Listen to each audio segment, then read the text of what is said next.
Biz tariximizin şonguluna, tübüne düşeriz. Şunda düşmüşe, özümüzün tariximizin ne rüşte büyük ikenliğini almıyoruz. Hem birlik de anlata almıyoruz. Olşun magnesinde büyük tarih. Может, мне по-русски надо было говорить? Можно продолжить. А? Можно продолжить. Можно продолжить.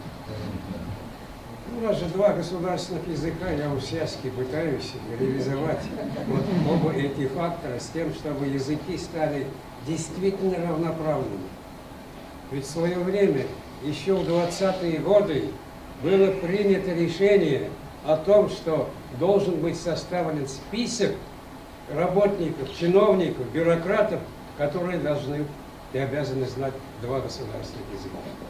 К сожалению, мало что сделано в этом отношении. Мы мало продвинулись в этом отношении. И не случайно сталкиваемся с конфликтными ситуациями, а их не должно быть. Не должно быть, потому что нет таких ситуаций в самом народе. Есть эти конфликтные ситуации, возникают только в верхах нашего общества, к сожалению, как в Москве, так и у нас в Казани тоже.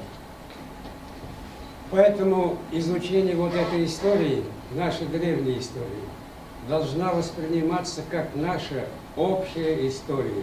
Это действительно такая история. Противопоставлять Золотую Орду и татарское ханство российской истории неприемлемо.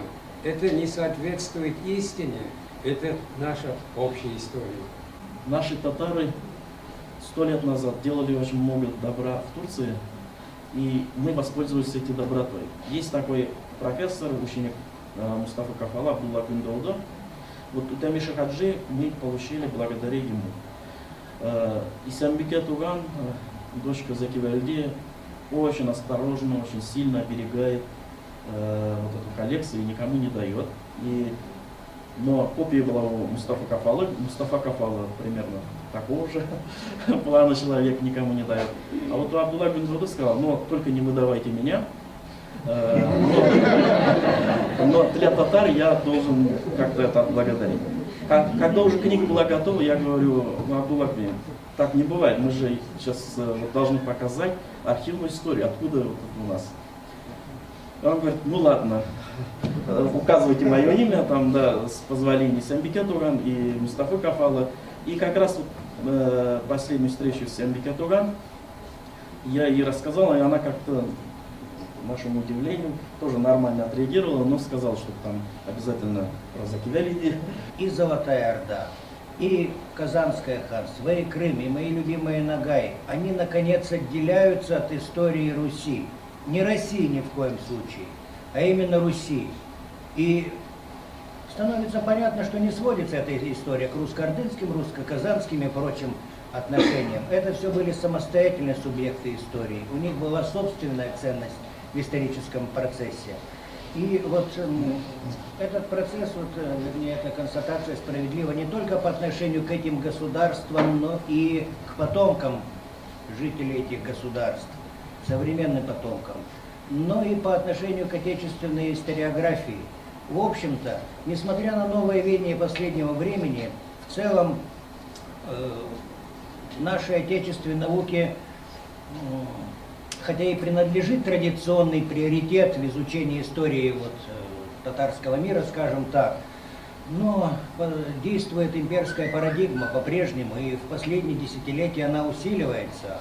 А западные наши коллеги, хотя они независимы от наших идеологем, все-таки очень зависят от наших работ и публикаций источников, и, в общем-то, тоже излагают историю по руссоцентристским лекалам. Абдулгафар Карими да ул беренчедә сөргөнгә җибәрелә, аны нәсел менә бу шириннар биткәннән соң калгага хезмәт иткән. Сөргөндә ул китапны язганның вакыты барлыкка килә. Әлбәттә бу нәрсә дигән сүз, дәүләт башыннан син алып ташлыйлар министрлыктан, әйме. Ул утыра да китап яза, менә шундый әйберләр, әйме. Ул анализлый күрә, эшен күрә, документлар нигендә, тарих белән әлбәттә кызыксынган кеше. Чынлап та ул татар тарихында күп әйберне кире карарга мәҗбүр итәчәк әле безгә. Казан тарихы өчен мөһим әйберләрдән ул Улы Мөхәммәднең тулы тарихы анда бирелгән. Ничек ул менә гаскәрдә йөргән, тик сугышчы гына булган, аны Шәңгези нәселеннән булгач алып күтәрәләр, хан күтәрәләр. Ничек ул менә илне күтәрә, көчле нинди шәхес булганын без анда аңлыйбыз. Аның буенча теге читтән булган тарихлар гына, теге кыска гына, өзекле тарихлар. Менә монда тулы тарихы бирелгән. Бу бик әһәмиятле әйберләр әйтәсем килә.